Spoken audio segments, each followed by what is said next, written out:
soldier or the Allied coalition soldier, not one. Then you like to know the Saddam's Scud missiles and how the American counteracted with the anti-Patriot missiles. Do you like to know? No? Yes, free. Desert Storm. And how they got Saddam out of Kuwait. Won't you like to know? Yeah, take it. What do you say? Thank you. Shukran. Thank you very much. You take it home, you open the book, what is it? The Holy Bible. They caught you. Look, they're working. By any deception, they want to catch you fish, and they're catching fish. Don't be a fool, say, no, it can't happen to us. I say, it's happening and it will happen. You have to be educated. You have to know how to deal with this. Yeah, no greater love. Look at this. No greater love. Won't you like to read it? Even an old fellow like me. Look, man, I passed that age now, but it's like a curiosity, man. I like to know something about love and romance. Won't you like to? Huh? The chairman says I'm joking. I'm not joking, I'm serious. You take it home? Thank you. No greater love. You open the book, what is it? Holy Bible. Look, the guy is working. I want to know what you're doing. I'm talking about 1,000,000 Qurans that you can't help me. Look, so he said, look, you want to know who's winning? I said, look, that guy's winning. He's talking about 10 million Bibles will be given out now in South Africa. I'm talking about 1 million Zulu Qurans, $2 each. No, that you can't do. And you want to know who's winning? Yeah, another one. From Hong Kong. You go to the hotel, it says here, good news for visitors. In the hotel rooms, you get this good news for visitors. Won't you like to read, about the geisha girls, massage parlors? Don't you like to know? Huh? Now, man, how holy you are. You make salat in time, I know, but you have this in your bedroom, in the hotel. Won't you like to see what they're offering to you? Good news for visitors. 4-color job. You open inside the Holy Bible in Chinese and English. Here.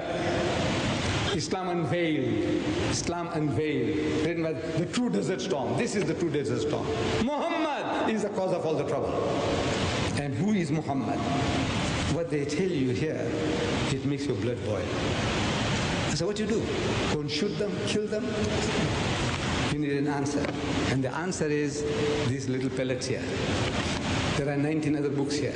These are books in comparative religion. Arm yourself with that knowledge, and each and every Muslim should be able to give battle, man, to this Zahiruddin Mirza and the likes of him.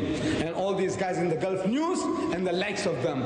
You should be in a position to talk. You. Every Muslim is the bounden duty of every Muslim to arm himself with knowledge that you can give battle. If you don't, then what you deserve, you're getting what you deserve. I would like to ask a question that is slightly away from tonight's topic, but it's related to dawah. People keep on coming up with questions that are designed to trip up when you talk to them about Islam. One of the questions that has been put very often is about witness in a court of law. They keep asking, why is it that 2 women are equal to 1? And in these days of humanism, it is not easy to tell them that you just have to accept it on faith. We have to have an answer for it. I have not been able to find a good answer for it. I will try. I can't promise that it will satisfy anybody. But you ask the people, educated people. I said, women, in their life cycle, they go through different stages. They have problems, like menstruation. And when they are under those conditions, they are not 100% balanced. Menopause. You read in the Time magazine about menopause, just recently, the ones I'm talking about, menopause, the change of life. When that happens, what happens with the women? Mentally, intellectually, they are unbalanced. Now you are going to put them in the witness box under those conditions. You're not going to ask, are you menstruating, lady? Huh? Before I question you, cross-examine you, you have borne witness against my customer, my client. And now I want to cross-examine you. But before I cross-examine you, I want to know whether you're menstruating. What will you say? Somebody asking your wife, are you menstruating? Huh? He says, man, I'll shoot the guy, man. Damn it, you want to know about my wife? What's her period in her life? The monthly period. You talk about that? No. but we know for a fact, these physiologists will tell you that the woman is not the same throughout her life, throughout the whole month. There are fluctuations in her bodily reactions to problems. Menopause, again, problems. Now, under those circumstances, you are unjust to the woman by putting her to the stress, same as the man. Therefore, this is two women are to support each other in the evidence, and we will count it as one because of that weakness on her part. Not that we are looking down upon her, but the poor thing needs help and support. Yes, my son. Last question. Mr. Deedat, I would like to ask you a separate question, a bit out of the way. Some 9 years back, one Parsi gentleman, he put forward this question to me and I couldn't give him a reply. He said that whether it is Islam or Christianity or Jewish religion, it has started with incest. That is why I thought about this question again when you talked about incest. He's saying during Adam alayhi salam, his son and daughter got married. Now what answer you have to about this? He's saying your religions have all started with incest. That is what the Parsi gentleman told me. Now what is your answer for this? A logical answer. Well, look, as far as I know, I wasn't there. But since you are committing incest now, there's so much incest in all the Western world. See, you read the figures given by the Americans, the amount of incest they're committing with their own daughters, and not grown-up daughters, 3-year and 5-year-olds. Right? He said, look, now here, you have a problem here now. Don't worry about a million years ago, what happened and how it started. I don't know, I was not there. But I will ask, find out, when we go on the other side, we'll go and find out from Allah. Say, Ya Bari Ta'ala, how did you get the things going?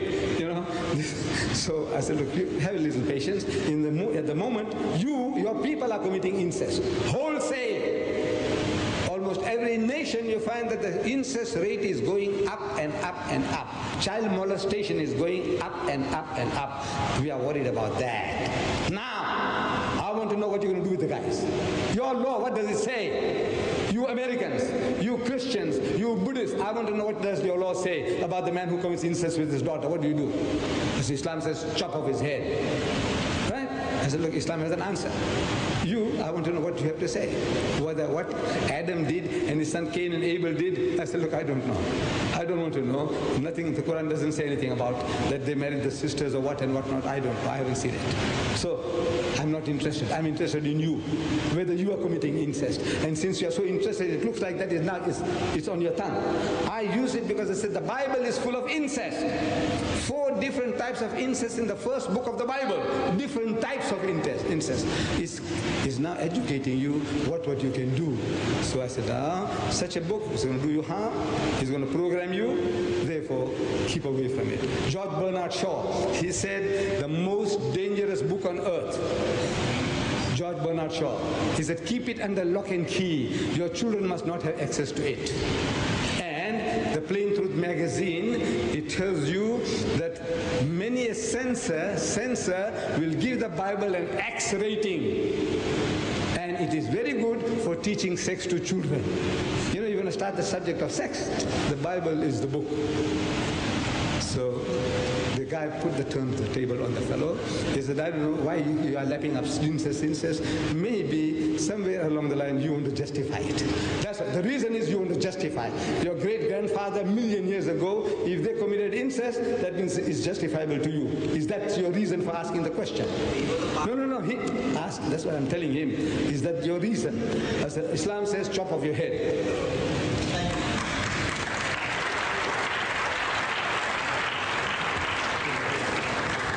Now, before I declare this meeting closed, I have to, first of all, thank the Department of Awqaf and Islamic Affairs, Government of Sharjah, the Department of Culture, Government of Sharjah, for making this meeting possible at a very, very short notice.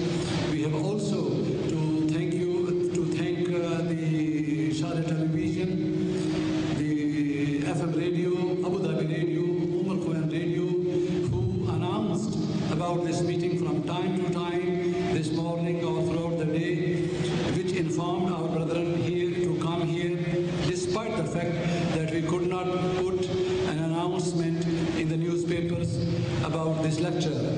Then Deedat to accept our request to be present here today and give us the benefit of his experience and his knowledge. And I'm also grateful to all you ladies and gentlemen for listening patiently in this heat and enjoying this lecture.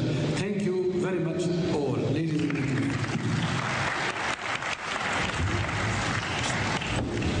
Please,